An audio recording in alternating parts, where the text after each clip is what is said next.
Bonsoir à tous, j'espère que vous allez bien. Alors ce soir, je vous propose une guidance un petit peu spéciale. C'est une guidance qui va vous aider à dénouer certains nœuds par rapport à vos vies antérieures, par rapport en général à votre karma. Alors tout d'abord, qu'est-ce que c'est que le karma? Le karma est un principe de l'hindouisme ou du bouddhisme qui dit que la vie d'un humain dépend des actes de ses vies passées, ce qui implique la notion de réincarnation. On pense souvent que le karma est forcément une punition de nos actes durant nos vies antérieures. Cela n'est pas le cas car il s'agit aussi de soigner des blessures, de comprendre des échecs que l'on transporte d'une vie à l'autre. C'est des récurrences afin de pouvoir avancer et évoluer. Ainsi, nous avons tous des blocages, des freins que j'appelle des nœuds. Alors moi, personnellement, je les appelle des nœuds.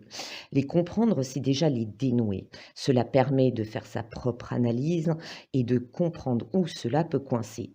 Ces nœuds vont se défaire par paliers car on peut avoir un ou plusieurs nœuds depuis différentes vies passées.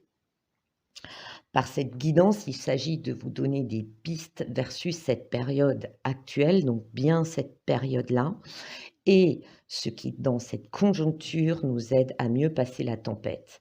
Voir les vies antérieures est depuis des années un de mes dons. J'ai souvent aidé des proches dans ce domaine, dont 3 personnes de manière significative. Nous pourrons, si vous le souhaitez, organiser une soirée live consacrée à ce thème, donc karma, vie antérieure. Il y en a d'autres avant que je vous proposerai. Je remercie en particulier Destiny de m'avoir encouragé à remettre le couvert sur mes dons de perception des vies antérieures, ainsi que d'autres personnes via des commentaires ou des messages privés. Voilà. Donc pour ceux qui ont choisi la première pierre que je vais mettre ici, alors nous avons l'échec. Vous êtes actuellement dans une période, et ça peut se comprendre vu ce que nous traversons actuellement, votre peur récurrente est l'échec.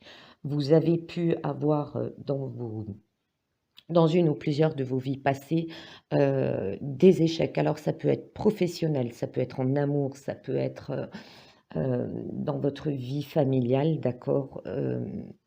Vous avez connu l'échec. C'est une peur ancrée qui revient actuellement, en particulier chez vous. Parfois, vous avez une peur, vous ne savez pas exactement, ce que c'est. Quand on vous dit: «Mais tu as peur de rater ton examen, tu as peur de pas avoir tel poste, tu as peur de pas réussir à finir ton projet» et vous dites: «Non, non, c'est pas ça». En fait, ça peut être conscient ou inconscient. Ça peut aussi vous travailler au travers, de rêves, ça peut vous perturber au travers, par exemple, d'un film que vous voyez, où il y a cette notion d'échec. Vous n'allez pas forcément le montrer, hem, parce qu'il y a une forme, et on l'a tous, une forme d'assurance qu'on essaye d'avoir, une forme d'ego où on se dit: «Non, non, j'ai pas peur, je suis sûr de moi, je vais réussir». D'accord? Donc n'ayez pas peur. De toute façon, je dis toujours, et ma phrase préférée est: «L'important n'est pas de tomber, c'est de relever autant de fois qu'on est tombé» et donc ce qui est important, c'est déjà de comprendre si dans cette vie, vous avez connu des échecs, qu'est-ce qui a coincé? Qu'est-ce qu'il fallait changer? Qu'est-ce que j'ai pas prévu? D'accord? Qu'est-ce qu'il y a à apprendre d'un échec? Parfois, on subit un échec qui, au final, est de nous empêcher d'aller dans une direction pour prendre une autre qui sera bien plus intéressante, plus évolutive, qui nous apportera plus de bonheur, de bien-être que la première option que l'on avait choisie. La deuxième carte que j'ai, c'est la perte. Alors souvent, chez vous, dans des vies, votre peur de l'échec est liée à votre peur de perdre quelque chose. Ce que ça me montre, c'est notamment, ça peut parler à certaines personnes en particulier, hem, Je vois des gens qui n'ont jamais voulu se lancer dans une relation sérieuse, parce que dans une ancienne vie, hem, ça me parle de gens qui alors c'était des mariages, comment dire ça? C'était, par exemple, dans une union, dans l'amour, dans l'amour, des gens qui, ont vécu à des périodes où, ils se sont mariés, tout s'est bien passé et ils ont perdu la personne, d'accord? Suite, à un conflit, suite à une maladie, la personne s'est peut-être enfuie. Il y a cette peur latente de l'échec et de perdre. Ça me montre aussi, des gens qui, ça me montre des gens qui sont partis peut-être êtes-vous partis dans une autre région, dans un autre pays pour, en vous disant que l'époque où vous viviez, il n'y avait pas d'évolution possible, hem, où vous étiez sur des terres qui n'étaient plus fertiles dans le cadre d'anciennes vies où vous étiez, exploitant. Pour les commerçants, c'était de se rapprocher des ports pour vendre ailleurs et vous avez connu un échec et vous avez perdu, énormément de choses. Ça me montre des gens qui, par exemple, dans le cadre d'une exploitation, ont changé de pays ou de région en disant: «Oui, mais les terres sont plus fertiles là-bas». Certes, elles l'étaient, mais c'était une zone qui subissait, plus de sécheresse en été, des inondations en hiver ou des grandes périodes de gel et ben, au final, c'était vous investir dans un autre, exercer votre métier dans un autre endroit sans tenir compte, des côtés négatifs, d'accord? Vous avez vu en passant, en entendant des informations: «Oui, mais là-bas les terres sont fertiles, les terres sont pas chères, on peut gagner plus d'argent», mais on ne vous avait pas prévenu du risque par rapport, par exemple, au climat, d'accord? Ou du risque par rapport à des invasions possibles ou un seigneur qui, profitait encore plus, d'accord? Donc voilà, hem, c'est les 2 sont liés. Ça me montre que les 2 sont liés et par rapport à la période actuelle, si vous avez peur de l'échec, demandez-vous ce que vous avez à perdre et à gagner. Étudiez bien la situation, la proposition, d'accord? Parce qu'en ce moment, c'est vrai qu'on entend beaucoup de gens qui disent, «Je vais changer de région, je vais changer de pays parce que, voilà, ici, il y a plus rien, de toute façon, si ça continue comme ça, heu, on s'en sortira jamais». Mais ce qui peut vous freiner, c'est la peur de perdre, la peur de l'échec, d'accord? Donc le conseil principal, c'est, de bien, bien, bien analyser la situation.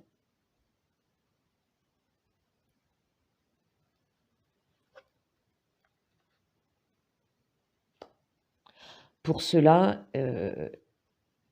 écoutez vos intuitions, impérativement.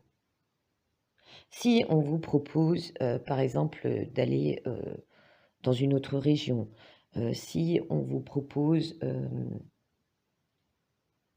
un autre travail qui va être plus intéressant, où vous allez gagner plus parce que, la conjoncture là où vous êtes est difficile, vous ne gagnez pas beaucoup, hem, suivez d'abord votre intuition. Si votre intuition vous dit, qu'il ne faut surtout pas se lancer là-dedans, si on vous dit: «Oui, mais ça va être génial, tu vas gagner plein d'argent. Oui, tu habites là, ça va être moins cher, tu vas oui, si tu t'installes, si tu achètes cette exploitation plutôt qu'une autre, tu vas avoir plus de rendement, tu vas mieux pouvoir t'en sortir». Analysez le tout, d'accord? Suivez votre intuition. Si votre première impression, c'est: «Ouais, sympa», mais tout de suite derrière, vous avez un «oui, mais non», suivez votre intuition. Parce que vous êtes de nouveau, ça me montre par rapport alors ça va parler à certaines personnes, on ne s'incarne pas à une période par hasard. Dans 99% des cas, on choisit l'incarnation, la période, comment on va vivre les choses, en même temps ce qu'on a à réparer, à réguler, à faire pour évoluer. Hem, Par rapport à cette période, si vous vivez une période difficile pour certains, une période qui vous met à l'épreuve chaque jour, c'est aussi pour guérir votre peur de l'échec et votre peur de perdre. En matière d'amour, je vois, moi, des gens qui remettent à plus tard, par exemple, un mariage ou le fait de s'installer ensemble. Ouais, ils remettent un mariage à plus tard parce qu'ils ont peur de ne pas s'en sortir financièrement, parce qu'ils ont peur de s'engager, parce que pour eux, un mariage implique forcément des enfants, implique forcément de se lancer dans une vie familiale, et certains vont avoir peur non seulement par rapport au côté psychologique, par rapport à la pression, on va dire sociale, générale, vont dire: «Un mariage, ça va être trop compliqué à gérer, ça implique que je dois m'impliquer, moi, par rapport à mon autre», d'accord? Ça implique qu'on va faire des enfants et vu la conjoncture, j'ai peur de ne pas y arriver, j'ai peur de ne pas réussir à les nourrir, j'ai peur de ne pas réussir à m'en occuper et si je perds tout, je vais me retrouver à la rue. Ouais, c'est vraiment lié à la peur de perdre. Écoutez vos intuitions, donc votre corps reçoit les messages adéquats venant du divin. Si vous sentez que, vous par exemple en amour, vous quoi qu'il arrive, vous traverserez à 2 contre vent et marée, tout ce qui peut, hem, vous porter préjudice. Si contre vent et marée, et ça rejoint un petit peu une des dernières guidances, vous savez que vous pourrez compter sur l'autre et que ce n'est pas qu'un amour à un sens unique où il y en a un qui fait tout, qui est toujours là pour l'autre. Si votre relation est équilibrée, franchement, je ne vois pas ce qui peut poser un problème. Au contraire, il vaut mieux se battre à 2 que tout seul. Qu'est-ce que je ressens encore?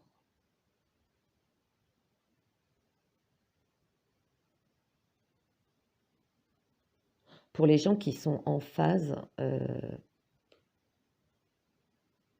les gens qui sont en phase d'examen, parce que c'est compliqué cette année. Il y a des gens qui ont peur de rater leurs examens. Ça me montre notamment des gens qui sont en fin de cursus, au niveau étudiant ou scolaire. Hem, si vous entendez alors ça me dit, ça parlera peut-être à certaines personnes ou les enfants de certaines personnes.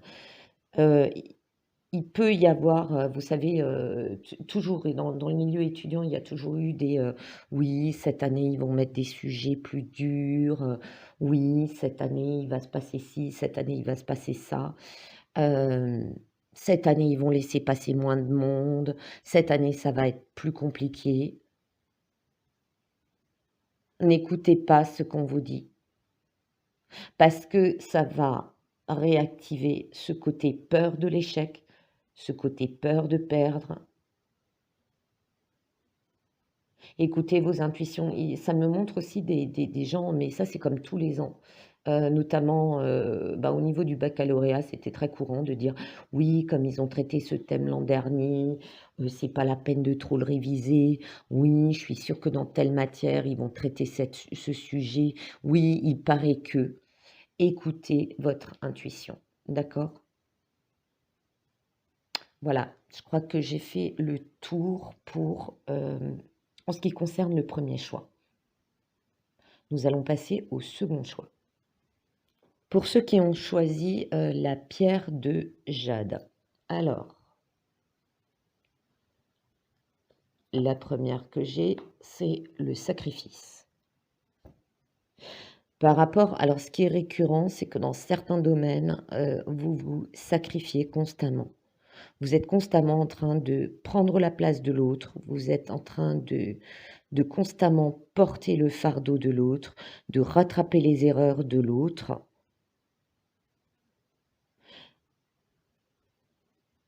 Il y a des choses qui vous reviennent, ouais, ça me montre qu'il y a pour certaines personnes, il y a des choses qui reviennent peut-être au travers de rêves. Parce que c'est vrai que selon les conjonctures, il y a beaucoup de gens, notamment, alors moi je ne sais pas pour vous, mais beaucoup de gens qui ont des rêves très étranges avec du passé qui se mélange à du temps présent et avec mélangé avec du fictif. Parfois c'est très angoissant. Il y a des gens qui font des rêves où ils sont sacrifiés, d'accord? Tenez compte quand même de certains rêves, ok? Du ressenti que vous avez par rapport à certains rêves, du ressenti de la petite phrase récurrente qui vous revient. Et notamment, ça peut être le sacrifice. C'est toujours moi qui le fais. C'est toujours moi qui dois prendre des décisions. C'est toujours à moi qu'on demande euh, un avis. C'est toujours moi qui dois faire des heures sup. C'est toujours moi qui dois déplacer mes congés. C'est toujours moi qui dois aller aux réunions. Par rapport aux vies antérieures, vous aviez déjà, alors peut-être une vie où vous étiez un combattant et vous êtes sacrifié pour sauver d'autres soldats ou d'autres guerriers. Vous êtes quelqu'un qui est peut-être mort à la place d'un autre pour l'innocenter, à bon ou mauvais escient.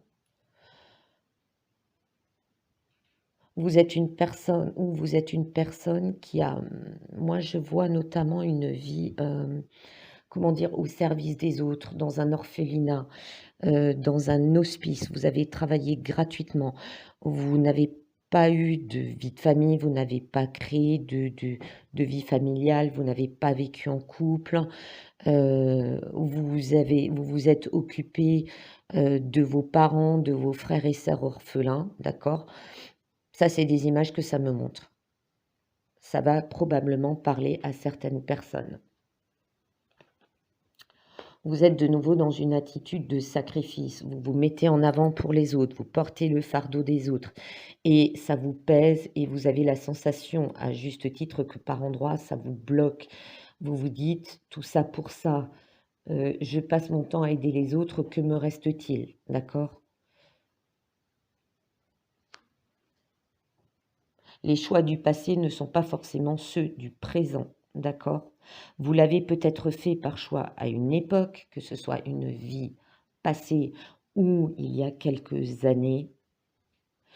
Ça me dit, pour certaines personnes, alors certaines personnes qui se plaignent, ça me dit: «Mais comme avant, c'était à nouveau ton choix. C'est toi qui as décidé de dire oui, c'est toi qui as décidé de porter le fardeau, c'est toi qui as décidé, d'aider les autres au détriment de ta propre santé, de ta propre vie». Heu, Ce choix, alors c'est marrant parce que ça me montre un fardeau, hein, c'est un nœud qui vous reste. Hem, Vous vous sacrifiez alors que vous sortez de votre idéal, de vos propres projets, de votre propre vie. Ça me dit: «Ne criez pas à l'injustice parce que vous avez fait le choix, mais vous pouvez changer de choix». Que ce soit par rapport, à des choix du passé ou des choix actuels, si cela pèse trop lourd pour vous, vous pouvez trouver la, ça me dit, la solution est en vous pour changer d'optique, d'opinion, d'avis ou de chemin. Je vais prendre un exemple. Si vous êtes par exemple une personne qui prend soin de sa famille et vous êtes plusieurs et vous êtes le seul ou quasiment le seul à faire des efforts, admettons que vous êtes dans une grande fratrie, hem et que ça vous pèse, que vous avez l'impression d'être sacrifié, ce qui est indéniable quelque part, prenez le choix de dire aux autres personnes: «Cette fois-ci, moi je ne peux pas le faire, donc c'est aussi tes parents, c'est aussi ta responsabilité. Admettons dans un travail, on vous demande toujours de faire des heures sup, heu et que les gens, ils se disent: «Oh bah, de toute façon, s'il fait des heures sup, ça l'arrange». Mais en fait, ça vous arrange pas du tout, mais vous n'osez pas en parler, d'accord? Heu, exprimez-vous, exprimez-le. Ouais, c'est ce que ça me dit, exprimez-le. Exprimez le fait que vous n'êtes, pas d'accord par rapport à ça, que vous pouvez changer d'avis, d'accord? Même par rapport, à votre engagement, à l'engagement de votre âme dans cette vie. Si vous estimez avoir bouclé la boucle, si vous estimez en avoir assez fait, vous êtes parfaitement en droit de dire: «Maintenant, je prends plus de temps pour moi, maintenant je change d'avis, maintenant j'arrête de me sacrifier, maintenant j'en ai assez fait, hem, maintenant d'autres peuvent prendre le relais». Par exemple, si vous êtes plus âgé, vous dites: «Place aux jeunes». Par exemple, c'est toujours moi qui organise le dîner de famille parce que je suis le frère ou la sœur aînée. Je suis toujours celui qui organise les vacances, qui s'occupe des billets, qui machin, patin, couffin tous les ans. Vous en avez marre de sacrifier du temps, pour en plus recevoir des doléances au final. Faites le choix de dire: «Maintenant, il faut que ça change. Maintenant, je veux autre chose, c'est à quelqu'un d'autre de prendre le relais».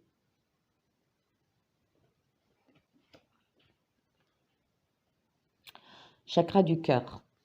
La réponse que vous cherchez se trouve déjà dans votre cœur. Restez ouvert à l'échange d'amour. Ce qui veut dire, attendez, j'ai mon chat qui veut changer de pièce. Le chakra du cœur. Alors le sacrifice, vous le faites alors dans un aspect positif. Vous vous sacrifiez par bonté de cœur, ça me dit par bonté de cœur, par bonté d'âme. D'accord? Ça me dit aussi par bonté de cœur, par bonté d'âme. Ce sacrifice, alors, il faut que je remette les images, les messages et les images que je reçois, en place. Ce sacrifice, vous le faites par bonté d'âme. Vous avez alors, peut-être mis votre âme a mis en priorité dans votre évolution par rapport à vos vies antérieures, mis en avant le côté cœur, développer mon cœur, donner de tout mon cœur jusqu'au sacrifice. Vous avez peut-être aussi décidé dans différentes vies, le problème c'est que c'est devenu, récurrent, que ça vous colle à l'âme ou colle à la peau. Vous avez trop donné de votre cœur, d'accord? Ce qui veut dire que si vous changez d'avis, vous faites le choix de faire moins de sacrifices, il ne s'agit pas d'entrer en rébellion, de commencer à dire: «Maintenant j'en ai marre, ça suffit, les autres n'ont aussi qu'à prendre». N'attendez alors oui, ça me dit le message, n'attendez pas, d'encaisser jusqu'à exploser, surtout pas en ce moment parce que les énergies sont basses, ça vous va vous tirer encore plus vers le bas. Si vous voulez changer les choses, faites-le dans le calme, faites-le dans la bonté, en expliquant calmement, en disant, «Je fais les choses de tout mon cœur, je me sacrifie», d'accord? C'est peut-être aussi dire aux gens, «Tu es gentil, je me sacrifie, je fais tout avec mon cœur», mais il faudrait peut-être aussi que tu prennes ta part, il faudrait aussi que tu mettes la main à la pâte, ce que j'ai déjà dit. Heu, il faut que tu arrêtes, toi, ton défaut est de profiter trop de ma bonté d'âme. Expliquez-le avec votre cœur. Ça me montre aussi en amour, ça me montre en amour des gens, alors qui non seulement se sont sacrifiés, qui ont connu une vie peut-être de célibat pour la consacrer aux autres, mais ça me montre l'image de personnes qui n'ont pas osé aussi alors en amour, des gens qui n'ont pas osé, oui, qui se sont sacrifiés eux-mêmes parce qu'ils n'ont pas osé dire en matière d'amour qu'ils aimaient une personne et le fait de ne pas le dire, la personne dont vous étiez amoureux, la personne dont vous étiez amoureux ne l'a pas forcément remarqué, hein. Il y a des gens qui franchement, ils ont des œillères, ils marchent droit devant et puis ils se posent pas de questions. Hem, Ce qui fait que vous avez perdu votre place dans le cœur de l'autre et vous avez sacrifié cet amour parce que vous n'avez pas osé le dire, parce que vous avez fait le choix de ne pas le dire. D'accord? Donc, toujours refuser quelque chose avec le cœur, parler avec son cœur, expliquer, hem, faire ses choix avec son cœur et ne pas faire le choix par rapport à votre position sociale, par rapport à votre position familiale. D'accord? C'est aussi une épreuve pour vous pour montrer que, il faut que les autres acceptent aussi. Hem, oui, c'est une confrontation par rapport à l'égoïsme de certaines personnes, d'accord? C'est d'accepter de trop se sacrifier parce que les autres sont égoïstes, donc vous vous dites: «Bah, je le fais parce que les autres, sont trop égoïstes pour le faire». Il y a des limites à donner tout son cœur à une situation, d'accord? Si c'est donner tout son cœur pour après souffrir, faites le choix de dire non. Voilà. Donc, il y a 2 choses à apprendre par rapport à une ou plusieurs de vos vies antérieures dans cette situation.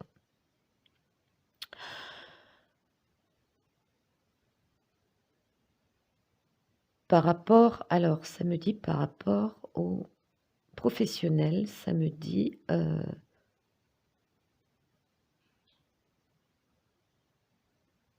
par rapport au professionnel, alors il y a encore une chose ou par rapport aux études, hem Ah, par rapport aux professionnels, c'est un dernier message, par rapport aux professionnels ou aux études, ça me montre des gens qui ont, repris le commerce ou une entreprise, familiale alors qu'ils n'en avaient pas envie.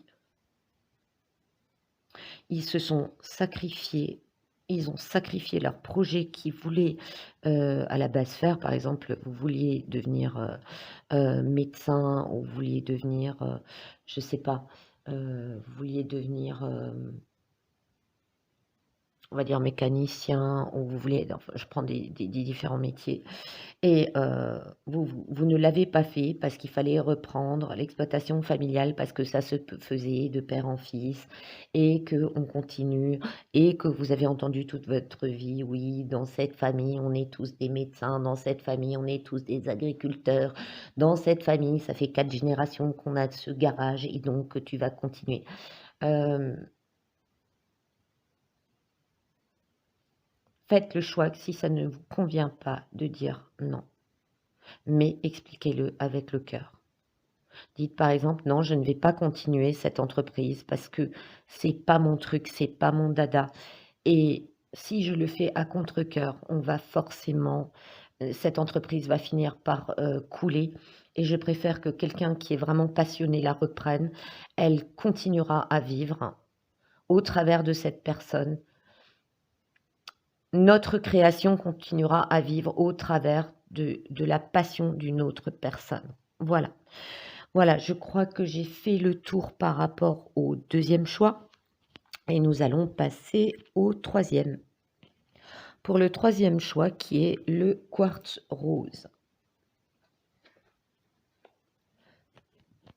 J'ai l'harmonie.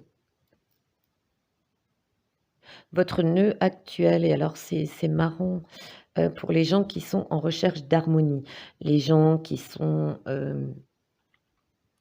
idéalistes, qui rêvent d'un monde meilleur où tout le monde est en paix. Hem, Vous êtes une personne alors je vois 2 extrêmes. Ça me montre des vies où vous avez été, vraiment, limite, heu, une sorte de petit Bouddha. Vous étiez dans un calme total, dans un endroit totalement isolé. Heu à reposer votre âme, à chercher l'harmonie en vous et d'autres vies où vous avez choisi de venir dans des familles chaotiques, des situations chaotiques et où votre propre challenge, votre propre défi, c'était d'harmoniser, on va dire, hem,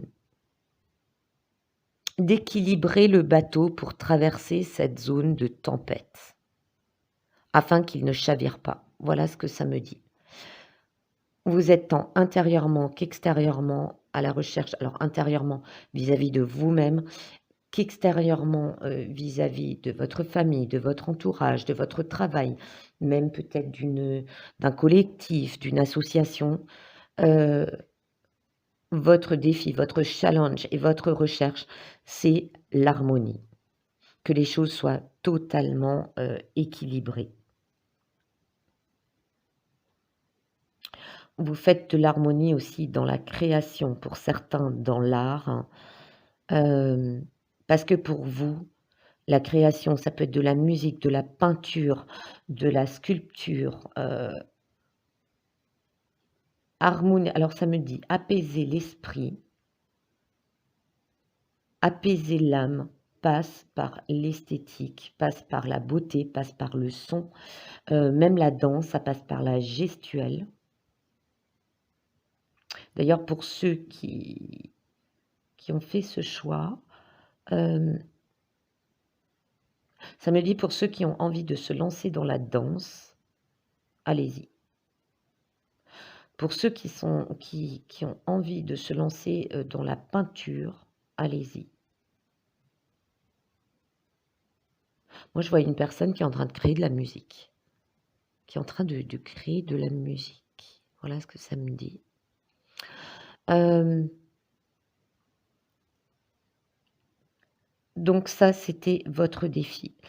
Par contre, parfois par excès ça me montre, heu, certaines personnes avaient une idée, mais très fixe, très,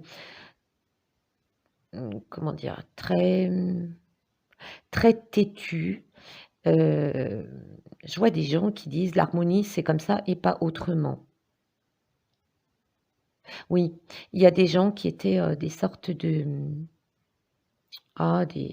peut-être des maîtres bouddhistes ou oui, aussi des gens dans la religion, qui disaient pour être, parfait en harmonie, sans péché, pour être,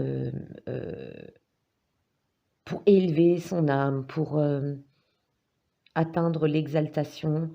Heu, Ils ont enseigné des choses qui étaient trop psychorigides, d'accord?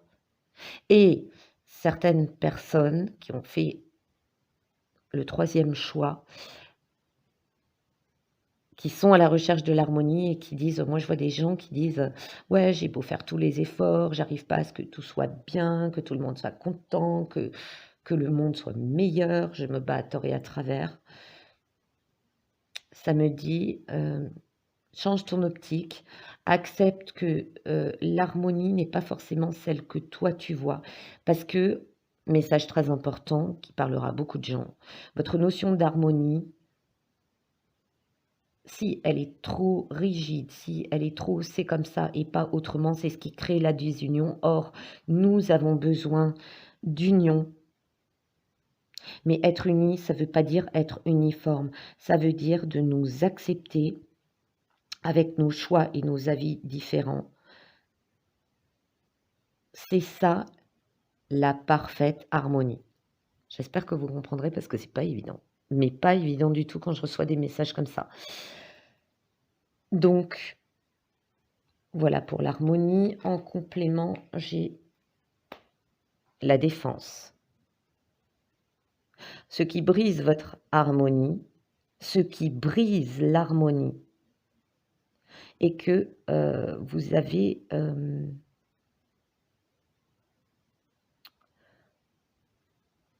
été, quelqu'un de trop autoritaire. Donc ça revient à ce que j'ai dit tout à l'heure, c'est-à-dire que vous avez enseigné de manière trop psychorigide, c'est comme ça et pas autrement. Vous défendiez trop vos idées ou votre notion d'harmonie ou votre idéologie. C'est pour ça que, hem, c'est un des nœuds récurrents qui vous enquiquine là, maintenant, dans cette incarnation. Ça me dit, tu défends une idée, mais attention, écoute les 2 sons de cloche. Ça me dit, si tu veux être en harmonie, ouvre ton esprit, sois plus tolérant, accepte l'imperfection, vois dans l'imperfection la perfection. Et confiance dans les énergies, tout finit toujours par se ah oui, ça me montre pour des gens qui sont particulièrement, des idéalistes et le monde, actuel est dans un tel chaos, tellement rempli de peur, tellement rempli de conflits, de gens qui sont pas d'accord. Ça, le message est: «Ne t'inquiète pas, tout finit toujours par s'équilibrer en toi, autour de toi et dans le monde». Ça me dit aussi, tu peux défendre tes idées, mais ne tombe pas dans du sectarisme, ne tombe pas dans du totalitarisme. J'ai raison, du style: «J'ai raison, les autres, c'est tous des cons». Heu,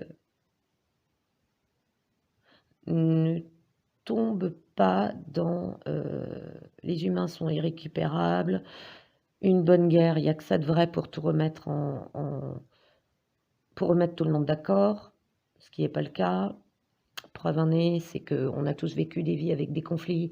Ça n'a rien changé au jour d'aujourd'hui, d'un point de vue karma collectif et on n'est toujours pas dans ce monde parfait. Ouais, c'est lâcher prise par rapport à une défense des idées qui est vraiment trop rigide. Accepter que les autres ça me dit aussi, oui, accepte de lâcher prise. Tu cherches tellement l'harmonie qu'en fait, c'est toi qui crée la disharmonie. Je sais pas si ça va parler, ça va parler à quelqu'un qui a fait ce choix. Moi, je vois une ou plusieurs personnes qui n'arrêtent pas de changer la disposition des meubles ou qui ne sont pas d'accord avec leur conjoint ou, avec un colocataire, sur la disposition des meubles.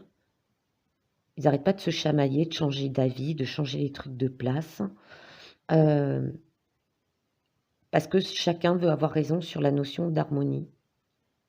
Je vois aussi des gens se chicaner, parce qu'il y en a un qui est trop, trop, trop ordonné, mais alors vraiment, à la limite de la maniaquerie et l'autre, et qui s'engueule avec l'autre, parce qu'il dit: «Mais c'est pas si important que ça». Je suis en train de me marrer intérieurement parce que là, si cette personne a fait le choix, elle va dire: «Mais c'est pas possible». Si, c'est possible. Heu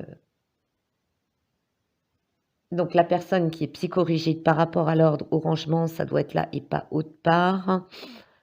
C'est accepter la beauté dans le désordre. Bon, pas non plus être un capharnaüm sans nom, mais d'accepter que voilà, tout ne peut pas être parfait tous les jours, tout ne peut pas, hem, vous ne pouvez pas être archidiscipliné tous les jours. Quand bien même on dit, ne remets pas au lendemain ce que tu peux faire aujourd'hui, certes, mais si tu es débordé, c'est pas grave, accorde-toi un petit peu de temps ce soir et fais-le demain. Ça ne va pas empêcher la terre de tourner. Voilà. Je ne sais pas si ça parle à certaines choses à certaines personnes. Hem,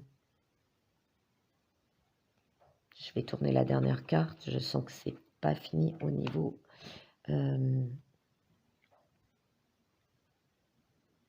ah, par rapport, oui, oui, oui, oui. Par rapport, aux relations amoureuses, heu, il y a des gens qui se plaignent de pas trouver le bon partenaire, heu, Le message est, lâche ton idéal. Lâche ton idéal. On va prendre un exemple, si, tu veux à tout prix un gars qui est sportif, un gars qui travaille dans tel domaine, un gars qui pense comme toi, à ton niveau, lâche un petit peu, accepte quelqu'un avec qui tu vas te sentir bien, même s'il a des petits défauts, plutôt que de courir après un idéal et ne jamais l'atteindre et de rester seul et de continuer à te plaindre. Ça ne veut pas dire qu'il faut accepter, ce que tu ne veux absolument pas, mais c'est, accepter les défauts de l'autre. Et là, tu atteins l'équilibre et l'harmonie dans ton couple ou si tu es à la recherche d'un partenaire. Qu'est-ce que ça me dit d'autre? Je crois que c'est, tout. Oui, pour l'instant, c'est tout. Alors, annule, efface, supprime. Pour ceux qui pensent que, ah bah, c'est très bien. Pour ceux qui pensent que, ouais, ça montre l'image de gens qui disent, «Oui, je suis trop vieux pour atteindre l'harmonie. Oui, mon projet sera jamais parfait. Oui, mon plan de prendre la retraite, je sais pas, dans le sud ou dans des îles tropicales, heu, je n'y arriverai pas parce que j'ai tout fait de travers». Non, stop, on arrête tout de suite parce que c'est à nouveau, tomber dans les mêmes travers. C'est courir à l'échec. Pour ceux qui pensent, là, ça me montre des gens qui se lancent dans la spiritualité et justement, ça rejoint le karma de dire: «Oui, mais de toute façon, j'ai que des catastrophes, je n'arriverai jamais dans cette vie à être harmonisée, à avancer, je vais me réincarner de nouveau dans ce monde de merde, je ne passerai pas la prochaine étape». Heu, Acceptez vos erreurs. Si vous vous dites: «Je n'y arriverai pas parce qu'il y a 10 ans, j'ai fait telle connerie et telle connerie» et qu'en même temps vous vous défendez en vous trouvant, X raisons, heu, bah, vous vous auto-sabordez en disant: «Je ne peux pas arriver à l'harmonie parce que j'ai fait des erreurs auparavant, donc c'est votre système de défense». Non, stop, vous arrêtez, acceptez, acceptez, acceptez que vous avez fait des boulettes et justement les accepter. Reconnaître ses nœuds, reconnaître ses erreurs, reconnaître ses échecs, reconnaître ses peurs, c'est déjà avancer, d'accord? Et par rapport à ça, le petit conseil que j'ai déjà donné, je ne sais pas combien de fois dans je ne sais pas combien de vidéos: annule, efface, supprime. N'utilisez que des pensées, des paroles positives car elles prennent rapidement forme. Demandez aux anges d'annuler les effets de vos pensées négatives passées. C'est aussi pour trouver l'harmonie, si vous avez trop reproché à une personne de ne pas être assez ci, assez ça, sortez du cycle, d'accord?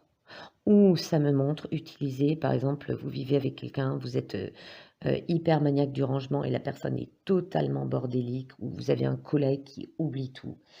Euh, Cessez de nager à contre-courant en lui reprochant des choses. Amenez-le à constater par lui-même. C'est-à-dire, au lieu de dire: «Oui, mon collègue, il fait jamais ça, il pense jamais le matin à allumer la photocopieuse, il pense jamais à préparer les papiers pour la prochaine réunion, il pense jamais à éteindre les lumières dans les bureaux le soir ou dans l'atelier», heu, ça vous pourrit, ça brise votre harmonie, d'accord? Changez de système. Changez de système. Mettez-lui un petit post-it. Si la personne le prend mal, par exemple sur son casier, vous lui mettez un petit post-it. N'oublie pas d'éteindre la lumière, la personne va dire: «Ouais, mais qu'est-ce que c'est que ce truc? Tu me prends pour un con». Tu dis: «Bah, non, mais à chaque fois, c'est moi qui suis obligé, j'arrive le premier le matin, le patron il gueule parce que, enfin j'arrive le deuxième le matin, le patron il arrive, il gueule parce que les lumières sont allumées, c'est toujours moi qui dois toujours prendre les devants pour que ça braille pas». Voilà, trouver le moyen d'expliquer, comme dans le choix précédent, d'engager aussi les autres, à s'harmoniser eux-mêmes, à faire des efforts, d'accord? Hem Mais commencez déjà à changer votre, oui, ça me dit: «Change ta stratégie».